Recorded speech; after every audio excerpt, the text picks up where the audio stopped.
Well, I'd like to welcome everybody to today's webinar titled Virginia Domestic Markets Expansion Program for the DoD Supply Chain Companies. This event is being hosted by the Center for Innovative Technology. I'm Robert Brook. I'm the Director of Federal Funding Programs here at CIT. This program is actually managed and presented by Gen Edge Alliance as part of their program support of the domestic markets expansion program here in Virginia. So we're going to talk about that. I'm going to give a quick overview of what I'm doing here at CIT, just so there's a relevance as to why I offered to host this for them. The CIT, we are a nonprofit here in the state of Virginia. We work heavily with companies across the Commonwealth, and we often do work with Gen Edge and other state-based organizations to help further develop and foster the development of the technology-based community here in the Commonwealth. CIT helps to accelerate the next generation of technology and technology companies here in the Commonwealth. My program is the Federal Funding Assistance Program. Many of the companies I work with, most are SBIR, STTR, federal award recipients. A lot of those are in the DoD sector, and as such, some of these folks are of strong in strong alignment with the domestic market program expansion. So for those who are interested in learning what I have to offer here in the state of Virginia, we offer some training and workshops and webinars and other mentoring programs to help companies better participate in the SBIR programs. We do have some upcoming training. We are currently in the middle of actually just started a 5-part NIH webinar series. So if those are an area looking to get into the National Institutes of Health program, let me know. We can talk about that. We have an NSF, National Science Foundation focused SBIR workshop coming up in September. 2 one-day sessions on September 14th and 15th in Hampton and Norfolk, Virginia. And the second session there on the 15th is followed by a half-day session on commercialization planning. So if you're looking to expand into the real-world commercialization sectors for SBIR, those workshops might be of interest to you if you're interested and can attend those. Then we have a workshop on December 8th, a lunch and learn. We're going to have a federal agency panel there, reps from Navy, DARPA, NIH, and NASA. That's going to be up here in Tyson's Corner. And then on December 15th, a DoD-focused SBIR workshop. So you can go to the events website there at our website, cit.org/events, to find out more information about those and registration. We charge low cost and low fee for these. So let me know. This is my contact info. I have everybody's registration info, so I'm happy to follow up with you on anything you might have questions on. Also presenting today, I want to go ahead and, I guess, lead the mic over to Amy McCarthy. Amy is the marketing director at Gen Edge Alliance, and she's heavily involved in this program along with Dean. So I'm going to go ahead and turn it over to you guys. Amy? Can you hear me, Robert? Very low. Okay, is this any better? Yes. Okay. Perfect. So everyone, first I want to thank Robert for setting this up to help us get the word out about this program. Can you still hear me? I'm just checking on the sound. Okay, he probably muted. So the program is going to be year 2 of a program that we ran last year. Next slide, please.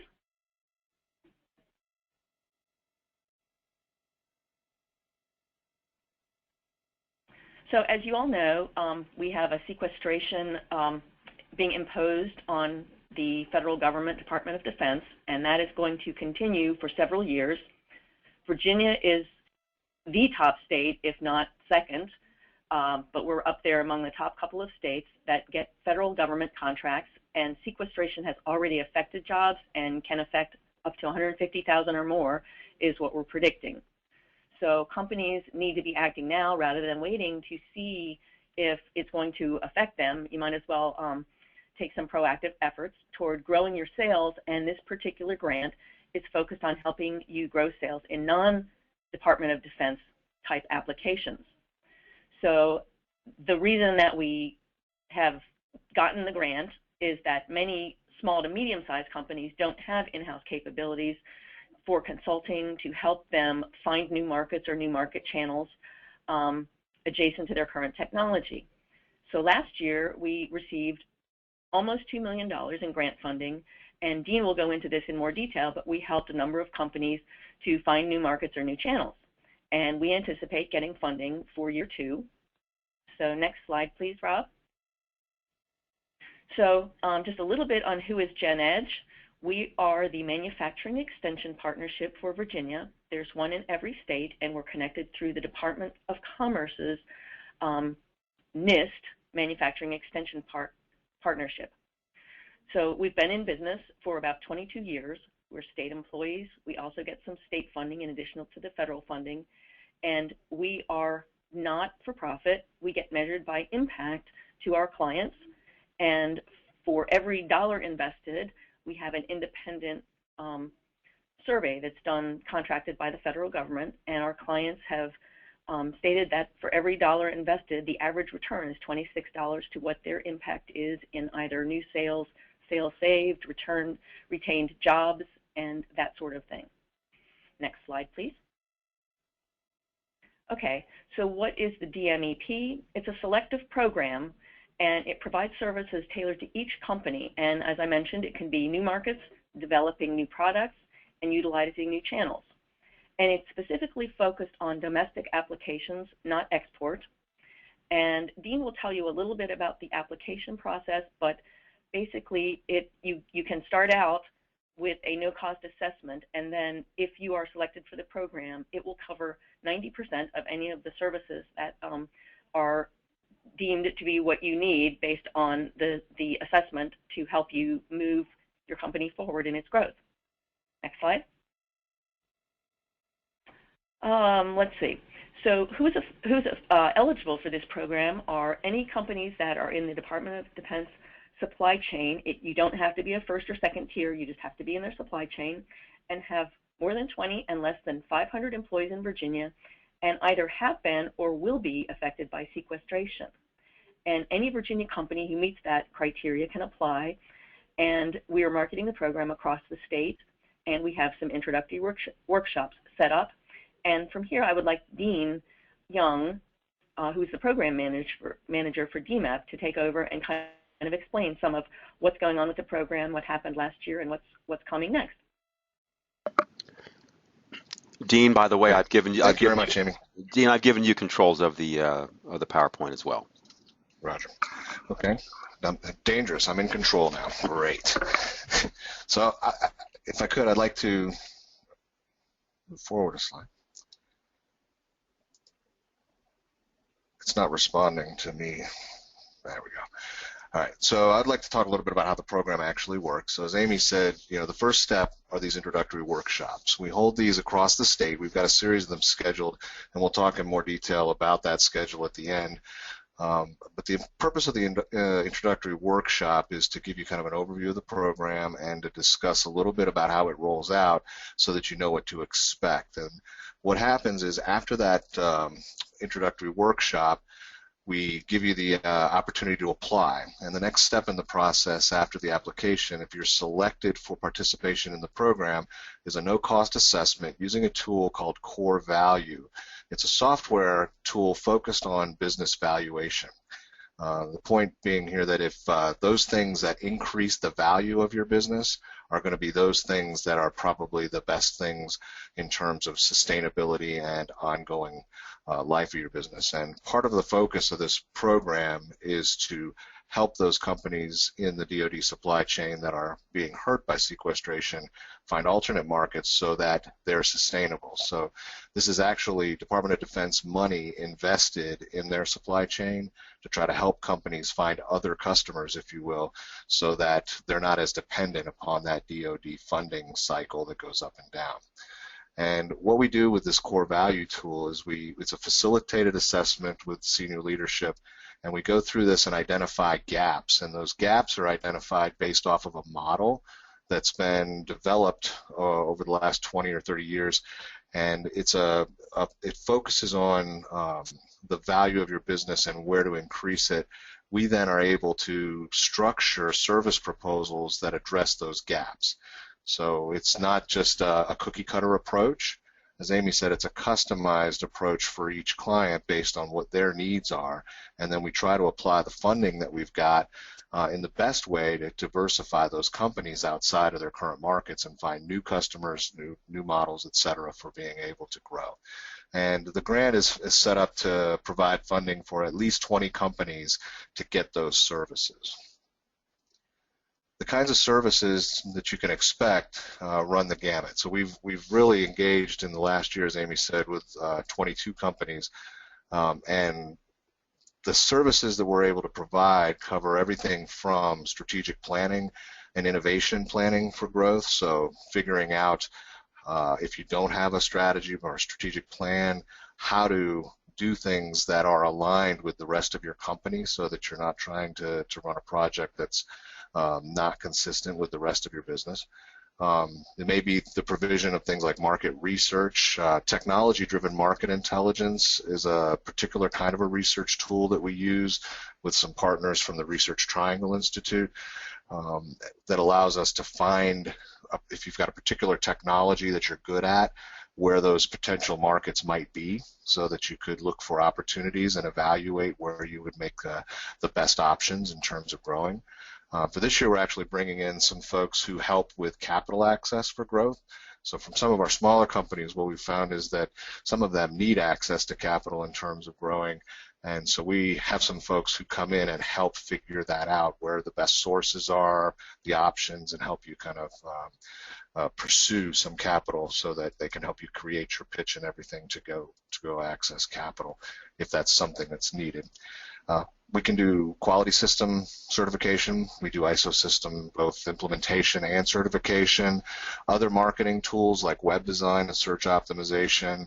And then if it's more of a supply chain focus that you need, if you need to find new partners, we can help with supplier scouting or risk management analysis, looking at total cost of ownership if you're going into a new market, or optimizing your value chain if necessary so that you can take advantage of markets that you may already be positioned from a product perspective but not necessarily have capacity or capability to move into.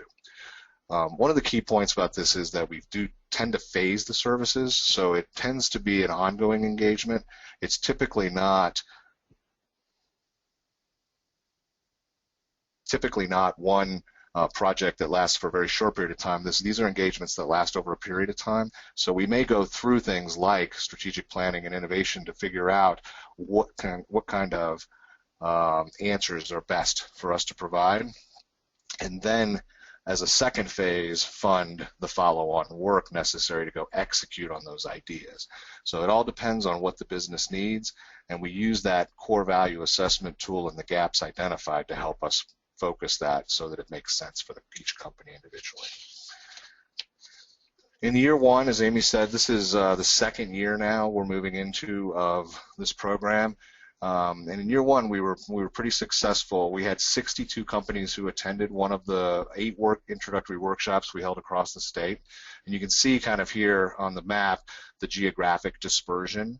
We did kind of handle those in waves. So the way we handled it in the first year was we typically kind of group some workshops together, fund those, and move on, so we don't have to get through the whole series of workshops before we're able to figure out what work we want to fund. We're able to kind of move out as quickly as we can get through the workshop schedule.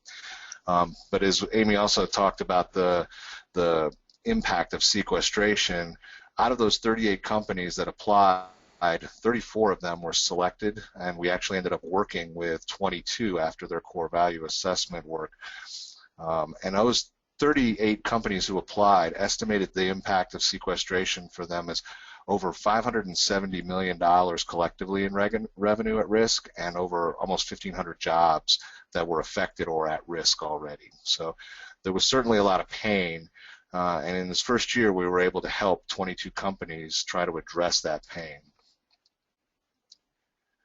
And if you look at the kind of opportunity of what we're talking about in terms of the companies, the revenue companies, the enterprise value, the gaps, what you see in the upper left-hand corner is kind of the output of the core value assessment, and it guides us towards where are the areas that would help the business the most.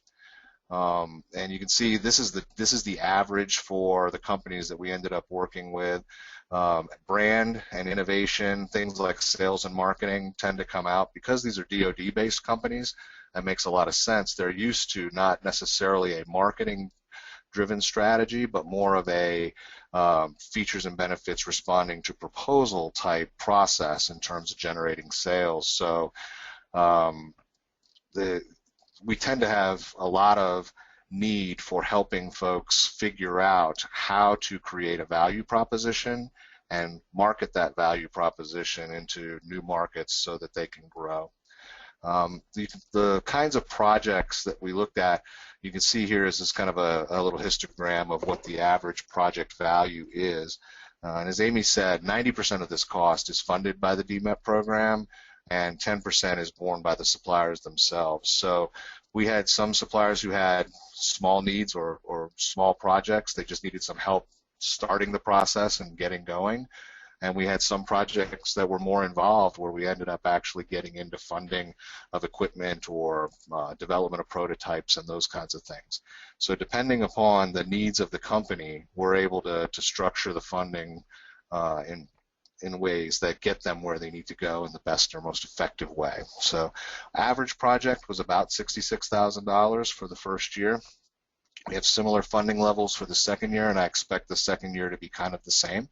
But you can tell from that amount of money, these aren't small, short projects. They tend to be 6 to 8 month types of engagements where we're actually working with companies to figure out where are their strategic opportunities, understand what their current capabilities are and how they could leverage those opportunities, and then create value propositions to make them able to differentiate the offering in that particular industry so that they can move into a successful growth of a new product, new market, new service, whatever it is. So,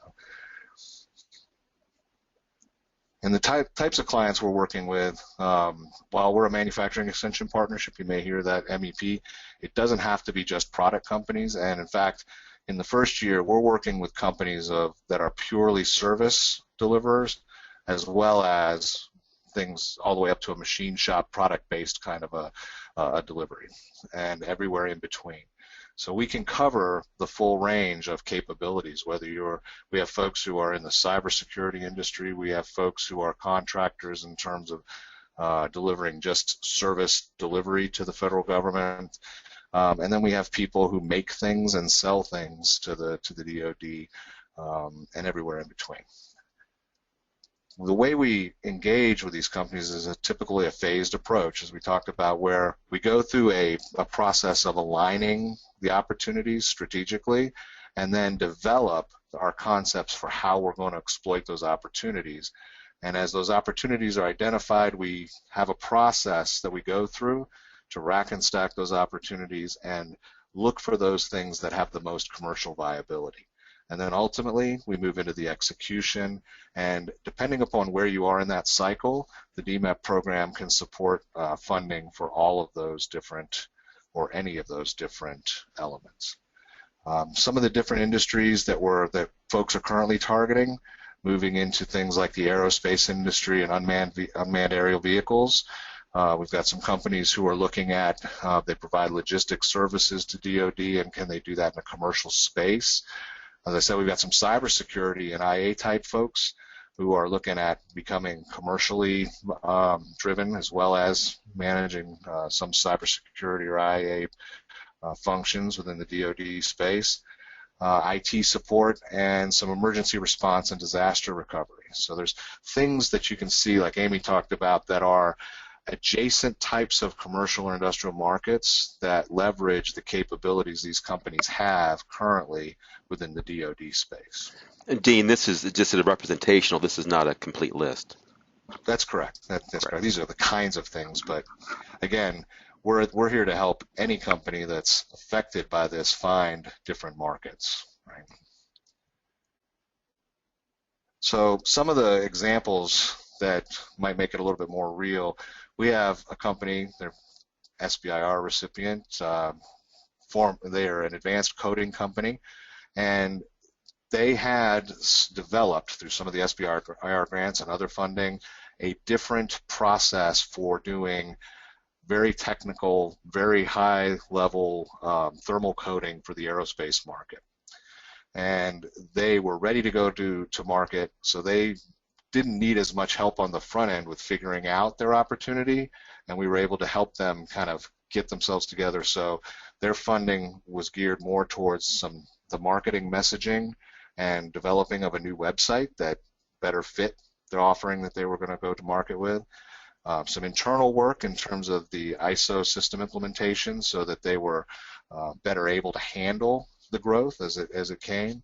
And then we actually are funding the design and production of some prototype production equipment that's going to allow them to commercialize some capabilities and provide some things to markets that are not available today in terms of both quality and cost of coating for some of the aerospace applications that they've got. So they're very excited about that. That's the opportunity now. DMEP gives them the opportunity to kind of realize some of the things that they were already planning to do, but in a shorter period of time. We're able to shrink that development time and get them to market faster. We got another company that provided primarily contract support and focused a lot within the fire and safety realm, and they also provided some fire and safety equipment. They went through a full-blown strategic analysis of what kinds of opportunities they could take advantage of, what other adjacent non-DoD markets they could look at.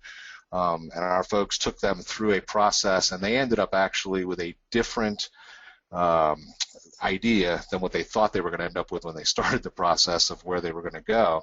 But we're currently funding the commercialization of a resource management system for first responders. So they're going to move into, instead of the DoD fire safety market, the local state government market for first responders, fire, EMS, and police.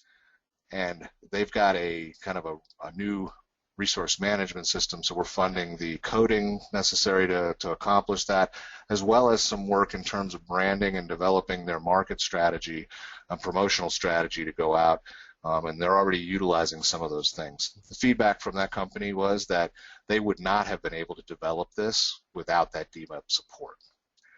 Again, I don't think I said this, but these companies are all relatively on the low end. Most of our companies are on the closer to 20 than the 500.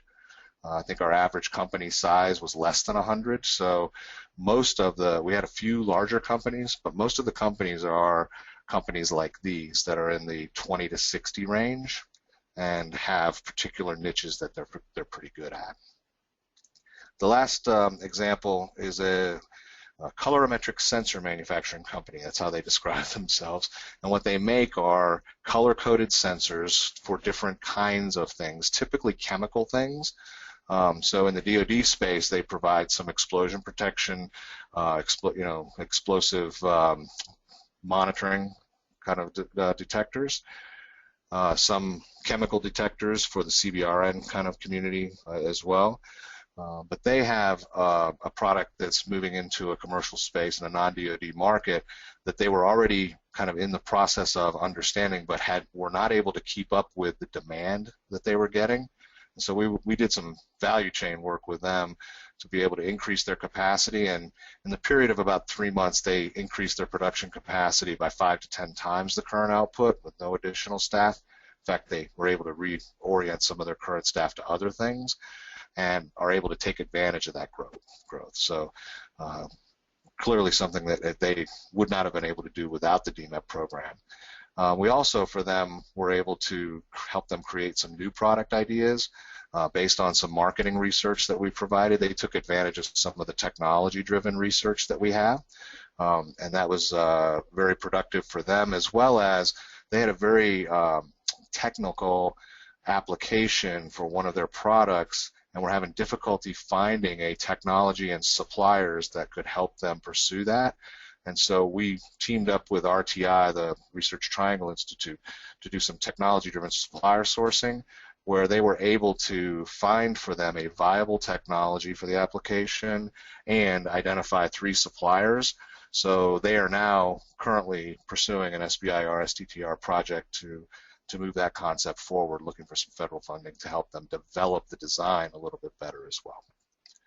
So those are the kinds of things that we're able to do, where we can take companies who either may already have an idea of where they want to go and be able to help them get there via helping them develop either their marketing structure, which is typically a gap for a lot of the DoD space companies, because most of that work, again, is driven by proposal, features, benefits response, as opposed to kind of a marketing-driven approach. Or internal production, being able to increase capacity to be able to respond, or actually helping them with the commercialization or production equipment to be able to make what they have in terms of an opportunity a reality.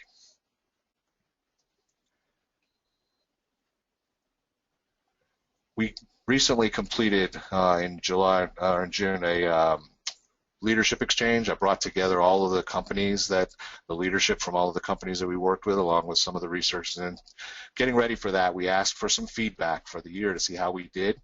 95% reported that the results met or exceeded, and fully three-quarters of them said that it exceeded their expectations. It's interesting, the one company that responded actually where they said it did not meet their expectations was a company that, as they went through the planning process with us, realized that they really didn't want to move out of the DoD space, that they were comfortable there and it's where they wanted to stay and live. And their feedback to us was that while it didn't work for them, quote unquote work for them, the process really helped them focus and figure out that this was their niche and they wanted to stay there. So they felt that it was even a success when it came to that. More importantly, some of the feedback that we got, things like the program helped gain focus, that the expertise is really a high value expertise because it's a relatively low cost because of the grant subsidized cost structure. It is a structured process that we go through, so we involve everyone and we get companies working together. And the team that we have of our growth consultants have really done a great job of figuring out the unique needs of companies. And it helps these companies figure out where their opportunities are and gives them some hope, to be honest with you, about where they might be able to actually compete outside of the traditional DoD space that they know very well. And the quote at the middle and the bottom is probably the best, right? So in a lot of cases, the companies view it this way, that diversification for them is really a matter of survival, and our job is to help them accelerate their growth plans. And so what the DMEP program is able to do and has been able to do for the last year with these companies is help them get there a little bit quicker by providing some facilitated resources and a structured process and some guidance that helps them figure out where's the best way to use the resources we can bring to bear to move them along.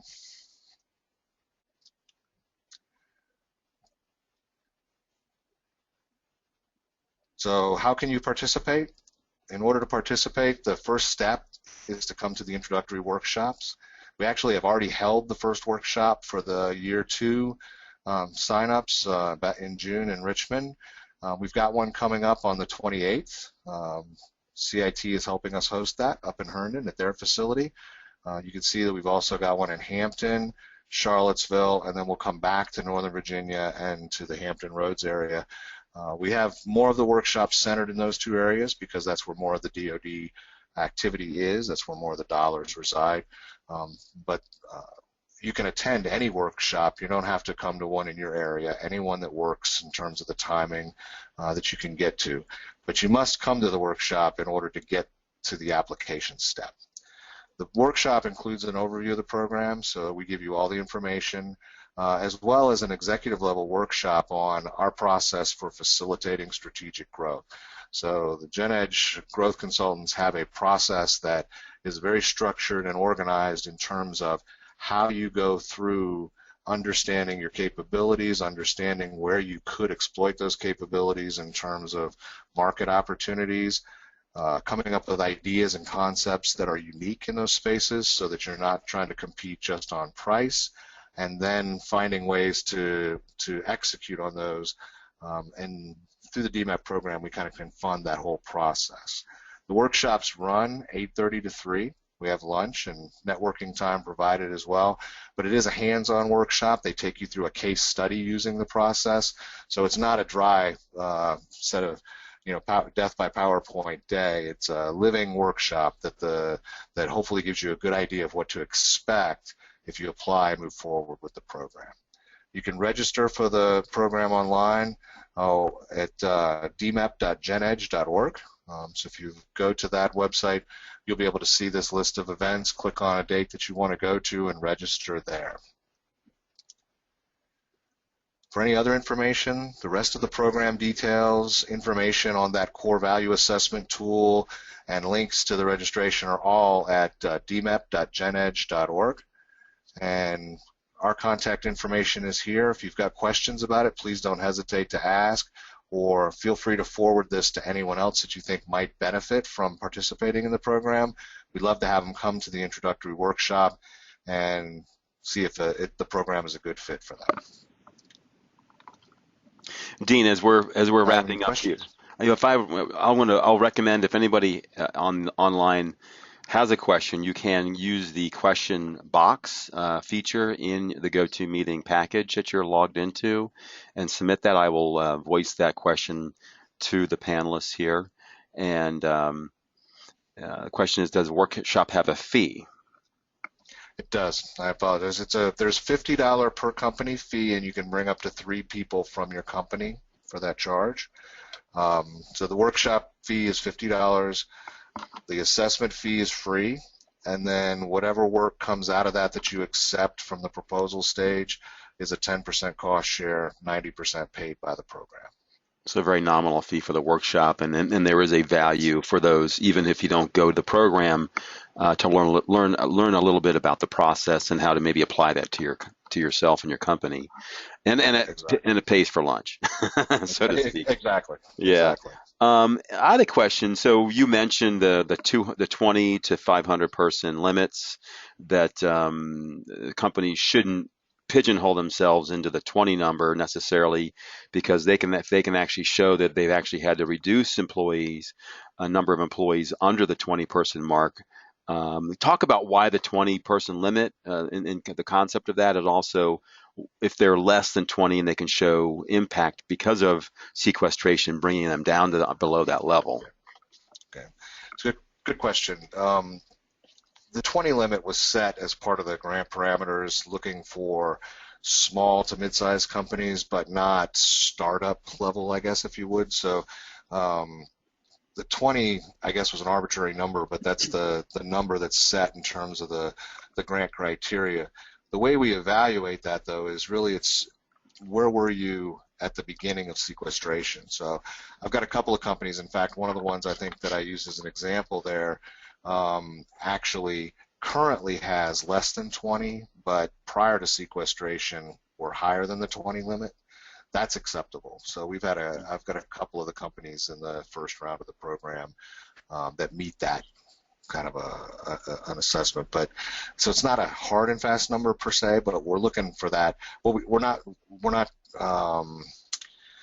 we're not focused on the 3 to 5 person kind of size where it's a startup effort or something like that. It's looking for something that's viable enough at a size enough to move into a new space with some results. Right. So it's very, very, very small 2, 3, 4 person shop. No. If they're a 20-year-old company, they happen to have 15 people, and they're having some impact from sequestration, they should definitely talk to you guys. So it's all, I think the goal, the take home is to contact you guys with any questions of that, so you can they can figure out if it's something they should commit to go to the workshop for, and they can certainly email you guys or call you directly. Absolutely. And as you said, the workshop is a value. You'll learn a process that we go through that you can actually use if you decide not to apply.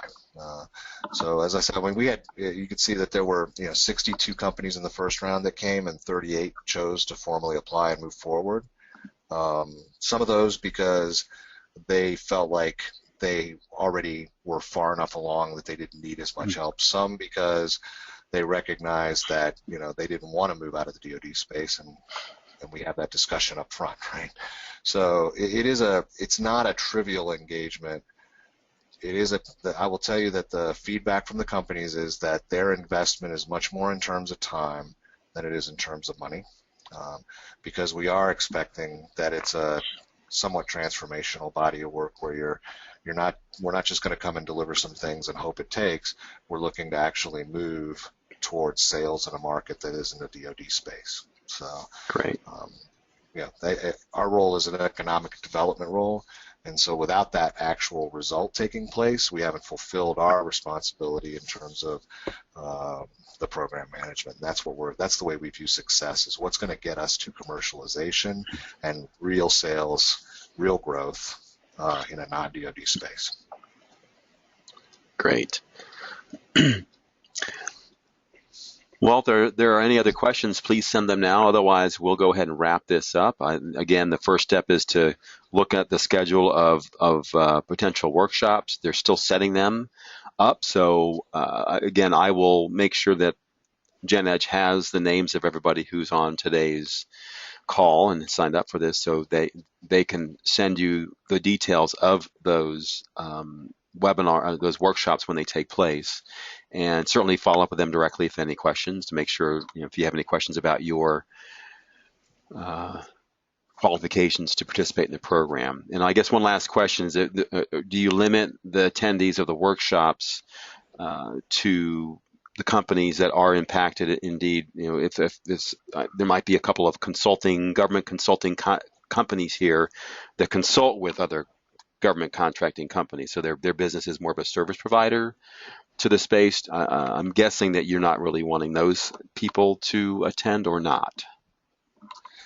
We've had some folks like that attend. I really don't limit the attendance. Okay. If anyone wants to attend, they're free to attend. Again, it's the $50 charge and up to 3 people from each company. We do limit the number of companies just from a size management perspective, logistics of the room. Okay. But so we're trying to get up to 10 companies for each workshop. Once we reach 10, we shut it off. I have had folks who consult with companies in the space come so that they can figure out whether the program is something that their clients would use and so on. That's acceptable. They probably don't end up applying. There's not much that they can do in terms of any funding, any help after that, but they may be able to tie their clients up to an offer, to a better opportunity that way.